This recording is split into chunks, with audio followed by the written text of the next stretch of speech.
ഹരിശ്രീ ഗണപതയേ നമഃ. അവിഘ്നമസ്തു. ശ്രീരാമ രാമ രാമ ശ്രീരാമചന്ദ്ര ജയ. ശ്രീരാമ രാമ രാമ ശ്രീരാമഭദ്ര ജയ. ശ്രീരാമ രാമ രാമ സീതാഭിരാമ ജയ. ശ്രീരാമ രാമ രാമ ലോകാഭിരാമ ജയ. ശ്രീരാമ രാമ രാമ രാവണാന്തക രാമ. ശ്രീരാമ മമ ഹൃദി രമതാം രാമ രാമ. ശ്രീരാഘവാത്മാ രാമ. ശ്രീരാമ രമാപതേ. ശ്രീരാമ രമണീയ വിഗ്രഹ നമോസ്തുതേ. നാരായണായ നമോ നാരായണായ നമോ നാരായണായ നമോ നാരായണായ നമഃ.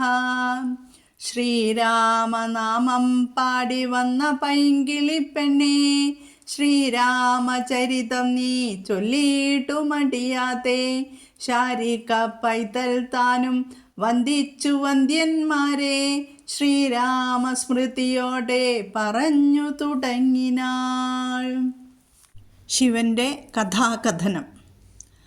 പങ്ക്തികന്ധരമുഖരാക്ഷസവീരന്മാരാൽ സന്തതം ഭാരേണ സന്തപ്തയാം ഭൂമിദേവി ഗോരൂപം പൂണ്ടു ദേവതാപസഗണത്തോടും സാരസാസനലോകം പ്രാപിച്ചു കരഞ്ഞേറ്റം.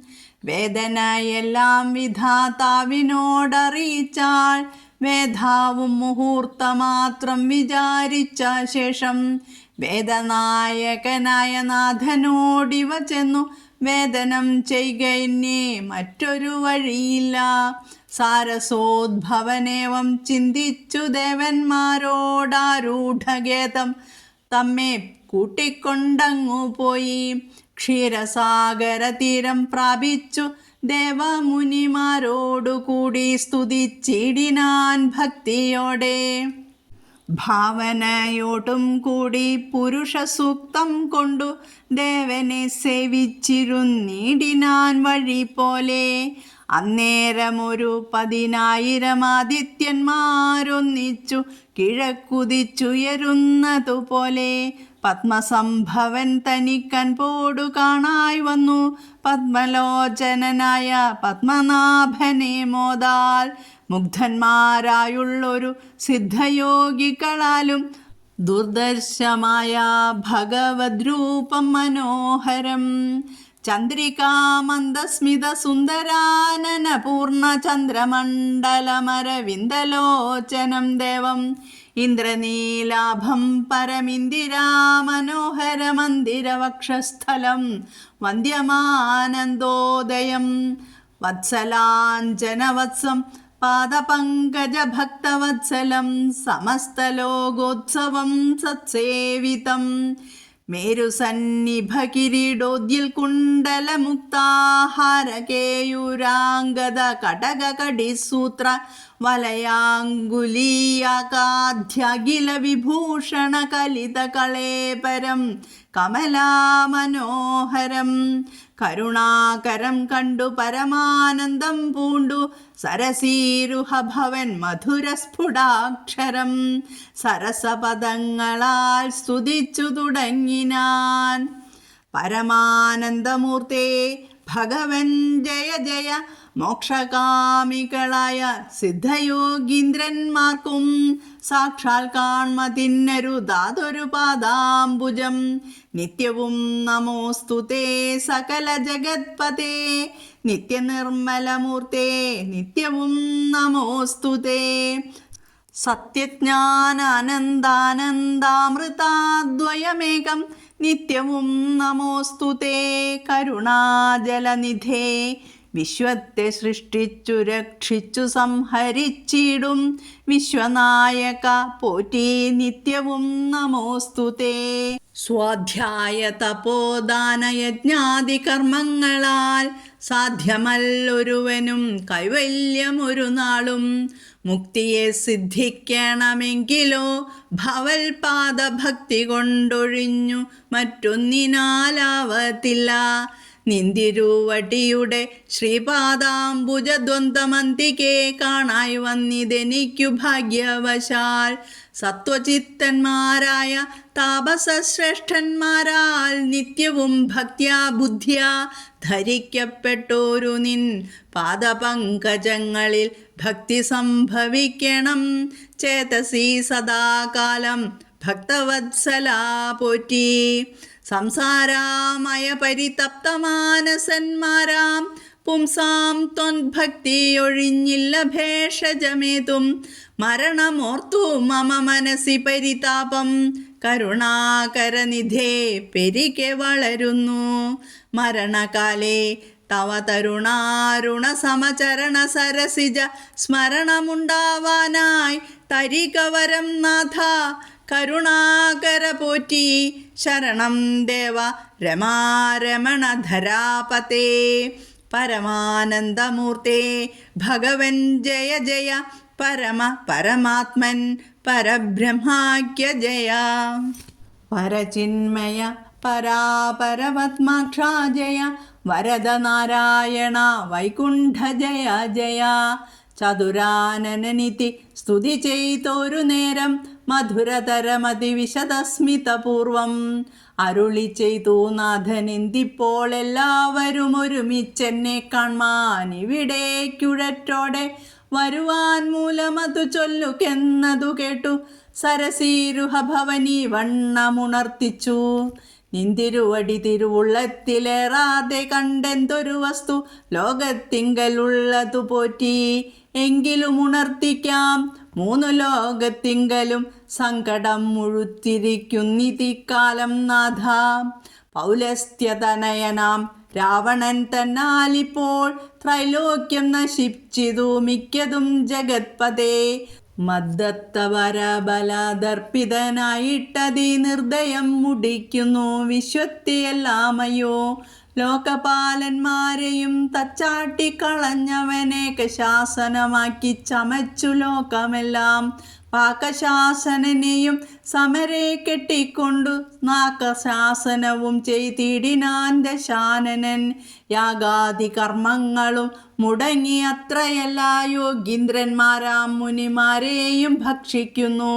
ധർമ്മപത്നികളെയും പിടിച്ചു കൊണ്ടുപോയാൻ ധർമ്മവും മറഞ്ഞതു മുടിഞ്ഞു മര്യാദയും. മർത്യനാൽ ഒഴിഞ്ഞവനില്ല മറ്റാരാലുമേ മൃത്യുവെന്നതും മുന്നേ കൽപ്പിതം ജഗത്പതേ. നിന്തിരുവടി തന്നെ മർത്യനായി പിറന്നിനി പങ്ക്തികന്ധരൻ തന്നെ കൊല്ലണം ദയാനിധേ. സന്തതം നമസ്കാരമതിനു മധുരിപോ ചെന്തളീരടിയിണ ചിന്തിക്കായി വരേണമേ. പത്മസംഭവനിത്തമുണർത്തിച്ചതു നേരം പത്മലോചനൻ ചിരിച്ചരുളി ചെയ്താനേവം. ചിത്തശുദ്ധിയോടെന്നെ സേവിച്ചു ചിരകാലം പുത്രലാഭാർത്ഥം പുരാ കശ്യപ പ്രജാപതി. ദത്തമായിതുവരം സുപ്രസന്നേന മയാ തദ്വച സത്യം കർത്തുമുദ്യോഗമദൈവമേ. കശ്യപൻ ദശരഥ നാംന രാജന്യേന്ദ്രനായി കാശ്യപീതലേ തിഷ്ടധ്യധുനാ വിധാതാവേ. തസ്യ വല്ലഭയാകുമതിഥി കൗസല്യയും തസ്യാമാത്മജനായി വന്നു ഞാൻ ജനിച്ചിടും. മത്സഹോദരന്മാരായി 3 പേരുണ്ടായി വരും ചിത്സ്വരൂപിണി മമ ശക്തിയാം വിശ്വേശ്വരി. യോഗമായ ദേവിയും ജനകാലയെ വന്നു കിഗസാത്മജ കുലനാശകാരിണിയായി. മേദിനി തന്നിലയോ നിജയായുണ്ടായി വരും. ആതിഥേയന്മാർ കപിവീരരായി പിറക്കണം. മേദിനി ദേവിക്കതിഭാരം കൊണ്ടുണ്ടായൊരു വേദന തീർപ്പാനെന്നാൽ എന്നരുൾ ചെയ്തു നാഥൻ. വേദനായകനെയും അയച്ചു മറഞ്ഞപ്പോൾ വേദാവും നമസ്കരിച്ചിടിനാൻ ഭക്തിയോടെ. ആദിതേയന്മാരെല്ലാം ആദി തീർന്നതു നേരമാദിനായകൻ മറഞ്ഞിടിനോരാശ നോക്കി. ഖേദവുമകന്നുള്ളിൽ പ്രീതി പൂണ്ടുടനുടൻ മേദിനി തന്നിൽ വീണു നമസ്കാരവും ചെയ്താർ. മേദിനി ദേവിയെയും ആശ്വസിപ്പിച്ച ശേഷം വേദാവും ദേവകളോടരുളി ചെയ്താനേവം. ദാനവാരാതി കരുണാനിധി ലക്ഷ്മീപതി മാനവപ്രവരനായി വന്നവതരിച്ചിടും. വാസരാധീശാന്വയെ സാദരമയോധ്യയിൽ വാസവാദികളായ നിങ്ങളുമൊന്നു വേണം. വാസുദേവനെ പരിചരിച്ചു കൊള്ളുവാനായി ദാസഭാവേനെ ഭൂമിമണ്ഡലേ പിറക്കണം. മാനിയാം ദശാനന ഭൃത്യന്മാരാകും യാതുധാനവീരന്മാരോടു യുദ്ധം ചെയ്വതിന്നോരോ കാനനഗിരി ഗുഹാദ്വാര വൃക്ഷങ്ങൾ തോറും വാനരപ്രവരന്മാരായേതും വൈകീട്ടാതെ. സൂത്രമാദികളോട് പത്മസംഭവൻ നിജ ഭർത്തൃശാസനമരുൾ ചെയ്തുടൻ കൃതാർത്ഥനായി. സത്യലോകവും പുക്കു സത്വരം ധരിത്രിയും അസ്തസന്താപമതിശ്വസ്തയായി മരുവിനാൾ. തത്കാലേ ഹരിപ്രമുഖന്മാരാം വിഭുതന്മാരൊക്കവേ ഹരിരൂപധാരികളായാരല്ലോ. മാനുഷഹരി സഹായാർത്ഥമായി തതസ്തതോ മാനുഷഹരി സമവേഗവിക്രമത്തോടെ പർവ്വതവൃക്ഷോപലയോധികളായുന്നത പർവ്വതതുല്യ ശരീരന്മാരായ നാരദം ഈശ്വരം പ്രതീക്ഷമാണന്മാരായി പ്ലവകവൃന്ദേശ്വരന്മാരും ഭുവി സുഖിച്ചുവാണാരല്ലോ. പുത്രലാഭാലോചന. അമിത ഗുണവാനാം നൃപതി ദശരഥനമലനയോധ്യാധിപതി ധർമാർത്ഥാവീരൻ അമരകുലവര തുല്യനാം സത്യപരാക്രമനങ്കജസമൻ കരുണാരത്നാകരൻ കൗസല്യാദേവിയോടും ഭർത്തൃശുശ്രൂഷയ്ക്കേറ്റം കൗശല്യമേറിയിടും കൈകേയിയും സുമിത്രയും ഭാര്യമാരിവരോടും ചേർന്നു മന്ത്രികളുമായി കാര്യകാര്യങ്ങൾ വിചാരിച്ചു ഭൂതലമെല്ലാം പരിപാലിക്കും കാലമനപത്യത്വം കൊണ്ടു പരിതാപേനെ ഗുരുചരണാംബുജദ്വയം വന്ദനം ചെയ്തു ചോദിച്ചിടിനാൻ എന്തു നല്ലു നന്ദന്മാരുണ്ടാവാനെന്നരുൾ ചെയ്തിടേണം. പുത്രന്മാരില്ലായ്കയാൽ എനിക്കു രാജ്യാദി സമ്പത്തു സർവവും ദുഃഖപ്രദമെന്നറിഞ്ഞാലും വരിഷ്ഠതബോധനൻ വസിഷ്ഠൻ അതു കേട്ടു ചിരിച്ചു ദശരഥ നൃപനോടരുൾ ചെയ്തു. നിനക്കു 4 പുത്രന്മാരുണ്ടായി വരുമതു നിനച്ചു ഖേദിക്കേണ്ട മനസ്സി നരപതേ. വൈകാതെ വരുത്തണം ഋഷ്യശൃംഖനെ ഇപ്പോൾ ചെയ്ക നീ ഗുണനിധേ പുത്രകാമേഷ്ടി കർമ്മം. പുത്രകാമേഷ്ടി. തന്നുടെ ഗുരുവായ വസിഷ്ഠ നിയോഗത്താൽ മന്നവൻ വൈഭണ്ഡകൻ തന്നെയും വരുത്തിനാൻ. ശാലയും പണി ചെയ്തു സരയൂ തീരത്തിങ്കൽ ഭൂലോകപതിയാകം ദീക്ഷിച്ചാനതുകാലം. അശ്വമേധാനന്തരം താപസന്മാരുമായി വിശ്വനായക സമനാക്കിയ ദശരഥൻ വിശ്വനായകൻ അവതാരം ചെയ്യുവതിനായി വിശ്വാസഭക്തിയോടും പുത്രകാമേഷ്ടി കർമ്മം ഋഷ്യശൃംഖനാൽ ചെയ്യപ്പെട്ടൊരാഹൂതിയാലേ വിശ്വദേവതാഗണം തൃപ്തമായതു നേരം ഹേമപാത്രസ്ഥമായ പായസത്തോടും കൂടി ഹോമകുണ്ടത്തിൽ നിന്നു പൊങ്ങിനാൻ വഹ്നീദേവൻ. താവകം പുത്രീയമി പായസം കൈക്കൊള്ളുക നീ ദേവനിർമ്മിതമെന്നു പറഞ്ഞു പാവകനും ഭൂപതി പ്രവരനു കൊടുത്തു മറഞ്ഞിതു താപസാജ്ഞയാ പരിഗ്രഹിച്ചു നൃപതിയും. ദക്ഷിണ ചെയ്തു നമസ്കരിച്ചു ഭക്തിപൂർവം ദക്ഷനാം ദശരഥൻ തൽക്ഷണം പ്രീതിയോടെ കൗസല്യാദേവിക്കർത്ഥം കൊടുത്തു നൃപവരൻ. ശൈഥില്യാത്മനാ പാതി നൽകിനാൻ കൈകേയിക്കും. അന്നേരം സുമിത്രയ്ക്കു കൗസല്യാദേവി താനും തന്നെ പാതി കൊടുത്തിടിനാൻ മടിയാതെ. എന്നതു കണ്ടു പാതി കൊടുത്തു കൈകേയിയും. മന്നവനതു കണ്ടു സന്തോഷം പൂണ്ടാനേറ്റം. തൻ പ്രജകൾക്ക് പരമാനന്ദം വരുമാറു ഗർഭവും ധരിച്ചിതും മൂവരും അതുകാലം. അപ്പോഴേ തുടങ്ങി ശോണീന്ദ്രനാം ദശരഥൻ വിപ്രേന്ദ്രന്മാരെയൊക്കെ വരുത്തി തുടങ്ങിനാൻ. ഗർഭരക്ഷാർത്ഥം ജപഹോമാദി കർമ്മങ്ങളും ഉൽപ്പലാക്ഷികൾക്കനുവാസരം ക്രമത്താലേ. ഗർഭചിഹ്നങ്ങളെല്ലാം വർദ്ധിച്ചു വരും തോറും ഉൾപ്രേമം കൂടെ കൂടെ വർദ്ധിച്ചു നൃപേന്ദ്രനും. തൽപ്രണയിനിമാർക്കുള്ള ആഭരണങ്ങൾ പോലെ വിപ്രാതി പ്രജകൾക്കും ഭൂമിക്കും ദേവകൾക്കും അല്പമായി ചമഞ്ഞിതു സന്താപം ദിനം തോറും അല്പഭാഷിണിമാർക്കും വർദ്ധിച്ചു തേജസ്സേറ്റം. സീമന്ത പുംസവനാദിക്രിയകളും ചെയ്തു കാമാന്തം ദാനങ്ങളും ചെയ്തിതു നരവരൻ. ഹരേ രാമ രാമ രാമ ഹരേ ഹരേ.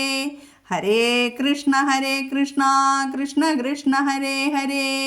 ഹരേ രാമ രാമ രാമ ഹരേ ഹരേ. ഹരേ കൃഷ്ണ കൃഷ്ണ കൃഷ്ണ ഹരേ ഹരേ. പൂർവം രാമതപോവനാധിഗമനം ഹത്വാ മൃഗം കാഞ്ചനം. വൈദേഹീഹരണം ജടായുമരണം സുഗ്രീവ സംഭാഷണം. ബാലീ നിഗ്രഹണം സമുദ്രതരണം ലങ്കാപുരീദാഹനം. പശ്ചാത് രാവണ കുംഭകർണ നിധനം ഹേത്യദ്ധിരാമായണം. ഹേത്യദ്ധിരാമായണം ഹേത്യദ്ധിരാമായണം. നമസ്തേ സജ്ജനങ്ങളെ. കർക്കടക മാസത്തിലെ 2ാമത്തെ ദിവസം പാരായണം ചെയ്തു തുടങ്ങേണ്ടതാണ് നാം ഇന്ന് തുടങ്ങിയത്. പാർവതീദേവിയുടെ അപേക്ഷ പ്രകാരം ശിവഭഗവാൻ കഥ പറഞ്ഞു തുടങ്ങാൻ, രാമൻ്റെ കഥ പറയാൻ തുടങ്ങുന്നു. രാവണാദികളായ വീരരാക്ഷസന്മാരുടെ ഭാരം കാരണം തീവ്ര ദുഃഖത്തിലായ ഭൂമിദേവി പശുവിൻ്റെ രൂപം ധരിച്ച് ദേവന്മാരോടും താപസന്മാരോടും കൂടി ബ്രഹ്മലോകത്തിലെത്തി. ഭൂമിദേവി ബ്രഹ്മാവിനോട് തൻ്റെ ദുഃഖത്തിൻ്റെ കാരണങ്ങൾ പറഞ്ഞു. ഇത് കേട്ട ബ്രഹ്മാവ് അല്പനേരം ചിന്തിച്ച ശേഷം വേദനായകനായ വിഷ്ണുവിനോട് ചെന്ന് പറയുകയല്ലാതെ മറ്റൊരു പോംവഴിയില്ല എന്ന് മനസ്സിലാക്കി. ബ്രഹ്മാവ് അതിയായ ദുഃഖത്തോടുകൂടി ദേവന്മാരോടൊപ്പം എന്നെയും കൂട്ടി പാൽക്കടലിൻ തീരത്തെത്തി വിഷ്ണുവിനെ സ്തുതിക്കാൻ തുടങ്ങി. ശിവഭഗവാനാണ് കഥ പറയുന്നത്, അതുകൊണ്ടാണ് എന്നെയും കൂട്ടി എന്ന് പറഞ്ഞത്. ദേവർഷിമാരോടൊപ്പം പുരുഷസൂക്തം ചൊല്ലി ബ്രഹ്മദേവൻ വിഷ്ണുദേവനെ സേവിച്ചു നിന്നു. ആ സമയത്ത് 10,000 സൂര്യന്മാർ കിഴക്കുതിച്ചു വരുന്നത് പോലെ പത്മലോചനനായ സാക്ഷാൽ മഹാവിഷ്ണുവിനെ ബ്രഹ്മാവിന് കാണാൻ കഴിഞ്ഞു. മുക്തന്മാരായിട്ടുള്ള സിദ്ധയോഗികൾക്ക് പോലും കാണാൻ പ്രയാസമുള്ളതാണ് വിഷ്ണു ഭഗവാന്റെ രൂപം. നിലാവ് പോലെ പുഞ്ചിരിച്ചുകൊണ്ട് മനോഹരമായ മുഖവും ഇന്ദ്രനീലത്തിൻ്റെ ശോഭയും ലക്ഷ്മീദേവിയുടെ സുന്ദരവാസസ്ഥലമായ മാറിടവും മാറിടത്തിൽ ശ്രീവത്സവും മേരുപർവ്വതം പോലെ ഉയർന്ന കിരീടവും ശോഭയേറിയ കുണ്ടലങ്ങൾ, മുത്തുമാല, തോൾവല, അരഞ്ഞാണം, വളകൾ, മോതിരം തുടങ്ങിയ എല്ലാ ആഭരണങ്ങളും അണിഞ്ഞ ശരീരവുമുള്ള പരമാനന്ദ രൂപം കണ്ട് ബ്രഹ്മാവ് സരസമായ പദങ്ങളാൽ ഇങ്ങനെ സ്തുതിച്ചു തുടങ്ങി. പരമാനന്ദ സ്വരൂപ, ഭഗവാൻ ജയിച്ചാലും മോക്ഷം ആഗ്രഹിക്കുന്ന സിദ്ധയോഗികൾക്ക് പോലും കാണാൻ സാധിക്കാത്ത അങ്ങയുടെ പാദാംബുജം ഞാൻ എപ്പോഴും നമിക്കുന്നു. സത്യം, ജ്ഞാനം, അനന്തമായ ആനന്ദമാകുന്ന അമൃതം എന്നിവയുടെ ഏകപ്പൊരുളേ, ലോകത്തിൽ സൃഷ്ടി സ്ഥിതി സംഹാരങ്ങൾ നടത്തുന്ന വിശ്വനായക, അങ്ങയെ വീണ്ടും വീണ്ടും നമിക്കുന്നു. സ്വാധ്യായം, തപസ്, ദാനം, യജ്ഞം മുതലായ കർമ്മങ്ങൾ കൊണ്ട് ഒരിക്കലും ഒരുവന് മോക്ഷം ലഭിക്കുകയില്ല. മോക്ഷം ലഭിക്കണമെങ്കിൽ അങ്ങയുടെ പാദങ്ങളിൽ അചഞ്ചലമായ ഭക്തി ഉണ്ടായിരിക്കണം.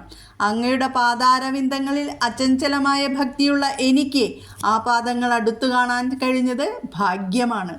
സത്യനിഷ്ഠരായ താപസ ശ്രേഷ്ഠന്മാർ എന്നും ഭക്തിപൂർവ്വം വന്ദിക്കുന്ന അങ്ങയുടെ പാദപങ്കജങ്ങളിൽ എനിക്ക് എന്നെന്നും ഭക്തി ഉണ്ടായിരിക്കുവാൻ അനുഗ്രഹിക്കണം.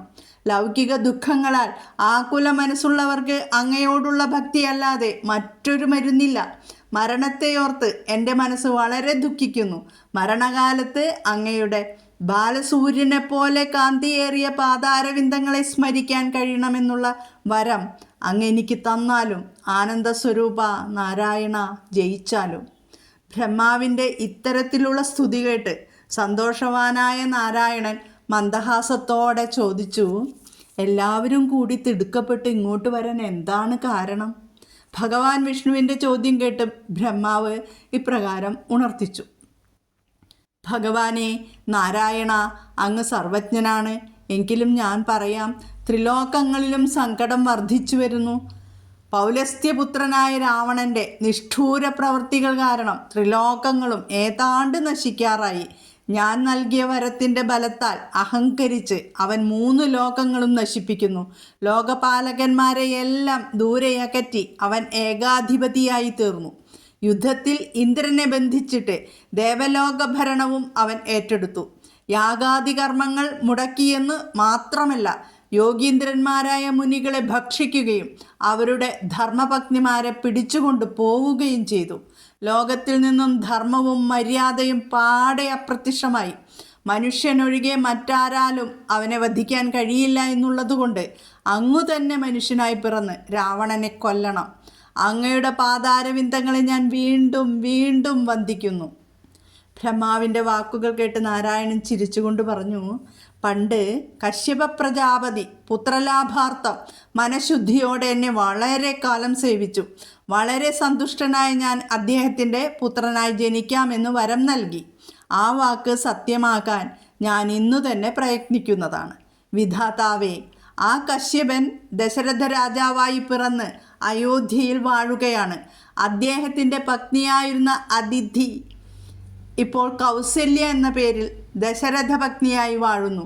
ഞാൻ അവരുടെ പുത്രനായി പിറക്കും. എനിക്ക് സഹോദരന്മാരായി 3 പേരുണ്ടാവും. ചിത് സ്വരൂപിണിയും എൻ്റെ ശക്തിയുമായ യോഗമായാദേവി മിഥിലയിൽ അയോനിജയായി രാവണകുലനാശകാരിണിയായി ജനിക്കും. ദേവന്മാർ വാനരന്മാരായി പിറക്കണം. ഭൂമിദേവിക്ക് ഭാരം കൊണ്ടുണ്ടായ നൊമ്പരം ഞാൻ തീർക്കുന്നുണ്ട്. ഇത്രയും പറഞ്ഞ് വിഷ്ണു ഭഗവാൻ ബ്രഹ്മാവിന് വിട നൽകിക്കൊണ്ട് അവിടെ നിന്നും മറഞ്ഞു. ബ്രഹ്മാവും ഭക്തിയോടെ നമസ്കരിച്ചു. ദേവന്മാർ വിഷ്ണു ഭഗവാൻ മറഞ്ഞ ദിക്കു നോക്കി ഭൂമിയിൽ വീണ് നമസ്കാരം ചെയ്തു. ഭൂമിദേവിയെ ആശ്വസിപ്പിച്ച ശേഷം ബ്രഹ്മാവ് ദേവന്മാരോടായി പറഞ്ഞു, വിഷ്ണു ഭഗവാൻ അയോധ്യയിൽ സൂര്യവംശത്തിൽ ദശരഥപുത്രനായി വന്ന് പിറക്കുമ്പോൾ ഭഗവാനെ പരിചരിക്കുന്നതിനായി നിങ്ങൾ ഭൂമിയിൽ പിറക്കണം. രാവണഭൃത്യന്മാരായ രാക്ഷസന്മാരോട് പോരാടുന്നതിന് കാട്ടിലും ഗുഹകളിലും വൃക്ഷങ്ങളിലുമെല്ലാം പാർക്കുന്ന വാനരന്മാരായി നിങ്ങൾ ജനിക്കണം. ഇന്ദ്രാദി ദേവതകളോട് വിഷ്ണു ഭഗവാന്റെ കൽപ്പന അറിയിച്ചിട്ട് ബ്രഹ്മാവ് സത്യലോകം പൂകി. ഭൂമിദേവിക്കും ആശ്വാസമായി. മനുഷ്യരൂപം ധരിച്ച മഹാവിഷ്ണുവിനെ സഹായിക്കുന്നതിനായി ഇന്ദ്രാദികളായ ദേവന്മാർ നരസിംഹമൂർത്തിയെപ്പോലെ തീക്ഷ്ണ പരാക്രമമുള്ള വാനരന്മാരായി ഭൂമിയിൽ ജനിച്ചു. അവർ മഹാവിഷ്ണുവിൻ്റെ അവതാരം പ്രതീക്ഷിച്ചുകൊണ്ട് വനാന്തരങ്ങളിൽ വസിച്ചു. ഇനി അടുത്ത ഭാഗം പുത്രലാഭാലോചന. സദ്ഗുണസമ്പന്നനും ധർമാത്മാവും ഇന്ദ്രതുല്യനുമായ ദശരഥ മഹാരാജാവ് കൗസല്യ, കൈകേയി, സുമിത്ര എന്നീ 3 പത്നിമാരോട് കൂടിയും മന്ത്രിമാരോട് കാര്യാലോചന നടത്തിയും അയോധ്യാരാജ്യം പരിപാലിച്ചു പോന്നു. പുത്രന്മാരില്ലാത്ത ദുഃഖം അദ്ദേഹത്തെ അലട്ടി. അദ്ദേഹം തൻ്റെ ഗുരുവായ വസിഷ്ഠ മഹർഷിയോട് ചോദിച്ചു, ഗുരു, പുത്രന്മാരുണ്ടാകാനായി ഞാൻ എന്തു ചെയ്യണമെന്ന് പറഞ്ഞാലും പുത്രദുഃഖത്താൽ എനിക്ക് രാജ്യവും സമ്പത്തും എല്ലാം ദുഃഖപ്രദമാണ്. ശ്രേഷ്ഠനായ വസിഷ്ഠൻ ചിരിച്ചുകൊണ്ട് ദശരഥ മഹാരാജാവിനോട് പറഞ്ഞു, രാജാവേ, അങ്ങ് വിഷമിക്കേണ്ട. താങ്കൾക്ക് 4 പുത്രന്മാരുണ്ടാകും. താമസിയാതെ ഋഷ്യശൃംഖനെ വരുത്തി പുത്രകാമേഷ്ടിയാഗം നടത്തണം. ഗുരുവായ വസിഷ്ഠൻ്റെ അഭിപ്രായപ്രകാരം ദശരഥ മഹാരാജാവ് ഋഷ്യശൃംഖനെ വരുത്തി സരയൂ നദീതീരത്ത് യാഗശാല പണിയിച്ചു. യാഗദീക്ഷ സ്വീകരിച്ച രാജാവ് അശ്വമേധം നടത്തി. തുടർന്ന് ഭക്തിവിശ്വാസങ്ങളോടെ രാജാവ് പുത്രകാമേഷ്ടി യാഗം നടത്തിച്ചു. ഋഷ്യശൃംഗൻ നടത്തിയ യാഗം കണ്ട് ദേവഗണങ്ങൾ തൃപ്തരായ നേരം അഗ്നിദേവൻ സ്വർണപാത്രത്തിലിരിക്കുന്ന പായസവുമായി ഹോമകുണ്ഡത്തിൽ നിന്ന് പൊങ്ങി വന്നു. ദേവനിർമ്മിതമായ ഈ പായസം അങ്ങേക്ക് പുത്രനുണ്ടാകാനുള്ളതാണെന്ന് പറഞ്ഞ് അഗ്നിദേവൻ ദശരഥ മഹാരാജാവിന് അത് കൊടുത്തിട്ട് അന്തർധാനം ചെയ്തു. ഋഷ്യശൃംഗൻ്റെ ആജ്ഞയാൽ ദശരഥൻ അത് സ്വീകരിച്ചിട്ട് ഭക്തിപൂർവം ദക്ഷിണ കൊടുത്തു നമസ്കരിച്ചു. എന്നിട്ട് പായസത്തിൻ്റെ പകുതി ദശരഥൻ സന്തോഷത്തോടെ കൗസല്യാദേവിക്ക് കൊടുത്തു. സുമിത്രയ്ക്ക് നൽകുവാൻ ബാക്കിയില്ലെന്ന പ്രയാസത്തോടെ മറ്റേ പകുതി കൈകേയിക്കും നൽകി. ആ സമയത്ത് കൗസല്യാദേവി തനിക്ക് കിട്ടിയതിൽ പകുതി സുമിത്രയ്ക്ക് നൽകി. ഇതു കണ്ട കൈകേയിയും തനിക്ക് കിട്ടിയതിൽ പകുതി സുമിത്രയ്ക്ക് നൽകി. ഇതു കണ്ട ദശരഥ മഹാരാജാവ് വളരെ സന്തുഷ്ടനായി. പ്രജകൾക്കെല്ലാം സന്തോഷമുളവാക്കിക്കൊണ്ട് 3 രാജ്ഞിമാരും ഗർഭം ധരിച്ചു. ദശരഥ മഹാരാജാവ് 3 പേർക്കും ഗർഭരക്ഷയ്ക്ക് വേണ്ടി ബ്രാഹ്മണരെ വിളിച്ച് ജപഹോമാദി കർമ്മങ്ങൾ നടത്തി. രാജ്ഞിമാർക്ക് ഗർഭലക്ഷണങ്ങൾ വർദ്ധിച്ചു വരും തോറും രാജാവിന് അവരോടുള്ള സ്നേഹവും വർദ്ധിച്ചു വന്നു. ദിനങ്ങൾ കഴിയും തോറും ബ്രാഹ്മണർക്കും പ്രജകൾക്കും ദേവകൾക്കും സന്താപമെല്ലാം കുറഞ്ഞു വന്നു. രാജ്ഞിമാരുടെ തേജസ്സു വർദ്ധിച്ചു. വിധിപ്രകാരം സീമന്തം, പുംസവനം എന്നീ ചടങ്ങുകളും ദശരഥൻ നടത്തിച്ചു. മതിവരോളം ദാനങ്ങളും ചെയ്തു. ഇത്ര വരെയാണ് നമ്മൾ ഇന്ന് മനസ്സിലാക്കിയത്. അടുത്ത ഭാഗം ശ്രീരാമ അവതാരമാണ്. എല്ലാവർക്കും ജഗദീശ്വരൻ്റെ കൃപാകടാക്ഷം ലഭിക്കുമാറാകട്ടെ എന്ന പ്രാർത്ഥനയോടെ രാമായ രാമഭദ്രായ രാമചന്ദ്രായ വേദസേ രഘുനാഥായ നാഥായ സീതായാഃ പതയേ നമഃ. ഹരേ രാമ രാമ രാമ ഹരേ ഹരേ, ഹരേ കൃഷ്ണ കൃഷ്ണ കൃഷ്ണ ഹരേ ഹരേ, ഹരേ രാമ രാമ രാമ ഹരേ ഹരേ, ഹരേ കൃഷ്ണ കൃഷ്ണ കൃഷ്ണ ഹരേ ഹരേ, ഹരേ രാമ രാമ രാമ ഹരേ ഹരേ, ഹരേ കൃഷ്ണ കൃഷ്ണ കൃഷ്ണ ഹരേ ഹരേ. കായേന വാചാ മനസേന്ദ്രിയൈർവ്യാ ബുദ്ധ്യാത്മനാ വാ പ്രകൃതേ സ്വഭാവാത് കരോമി യദ്യത് സകലം പരസ്മൈ നാരായണായേതി സമർപ്പയാമി, നാരായണായേതി സമർപ്പയാമി, നാരായണായേതി സമർപ്പയാമി.